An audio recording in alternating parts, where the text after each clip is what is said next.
Hi, my name is Aaron Goel. I am the protagonist in the movie Freedom Writers, which is based on a true story.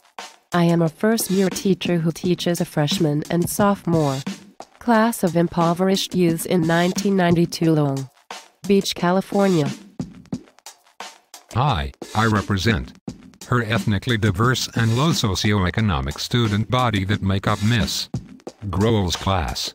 Her students consists of African Americans, Hispanics, Cambodians and a white student.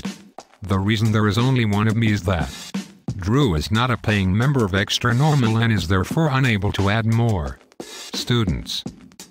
So, I guess I will have to do.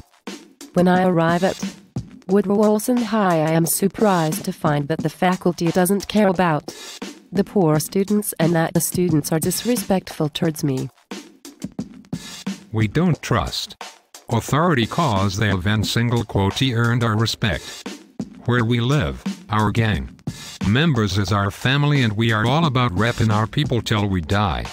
We don't think education and graduating high school is not important cause we don't plan on making it to 18.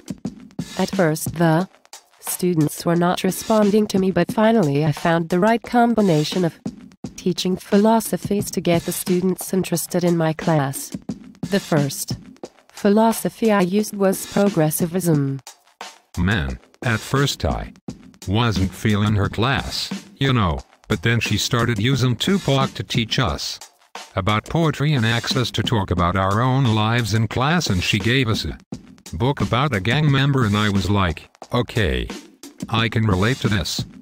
After I began to get the students' attention by using progressivism, I began using existentialism to allow the students to learn by focusing on their own interests.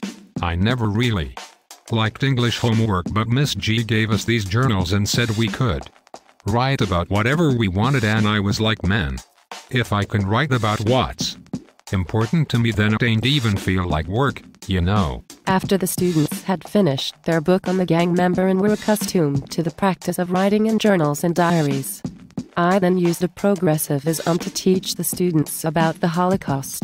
It was awesome. Mrs. G used her own money to take us on a weekend field trip to Newport Beach where we visited a Holocaust museum. Then she bought us dinner at a fancy restaurant where we got to talk to real Holocaust survivors. We felt like we really could relate to the survivors because of the tough times we both had lived through. Now that the students felt like they could relate to the Holocaust and writing in a diary, I was then able to use progressivism to introduce parallelism to the students by having them read the Diary of Anne Frank. Man, the Diary of Anne Frank was way easy to get into. Cause first we was already into the Holocaust, and plus Anne Frank was close to our age and she was writing about her tough times in her diary. Man, we could all relate to that. The final teaching philosophy I used in my teaching was social reconstructionism. All of the students in my class had grown up in a world that was unfair to them. Their chaotic upbringings caused them to fall behind in school early, and by high school most of their teachers and administrators had given up on them. Despite all of the things going against them, I was able to help these students overcome the system. They earned grades and test scores that nobody else thought were possible. I decided to use social reconstructivism to make sure that these students knew that they could do their part in helping to improve the world they live in. When we were reading the Diary of Anne Frank, we was inspired by Meepgees, the lady who risked her life to try and keep Anne safe. After seeing how we reacted to her story, Mrs. G assigned us a paper where we would write a letter to Meepgees and give her props and also tell her about our own experiences. But for us, that wasn't good enough. We wanted to meet her in person and get a chance to learn more about her story. I told them that it would be too expensive to fly Meepgees all the way from Europe, but the students insisted that it could be done. We knew we could raise the money if we worked hard enough, so all the students got local restaurants to donate food and we served it up at a food festival.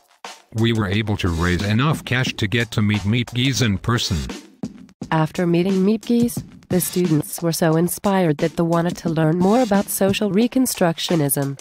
They believed that they could change the world, and by escaping the gang lifestyle and graduating high school, those students had taken the first step. To me, the reason Mrs. G was such a great teacher wasn't because of the educational philosophies she used, but when she used them. She was able to use one learning philosophy to prepare us to accept the next, and she kept evolving her teaching methods to make sure we had a well-rounded educational experience.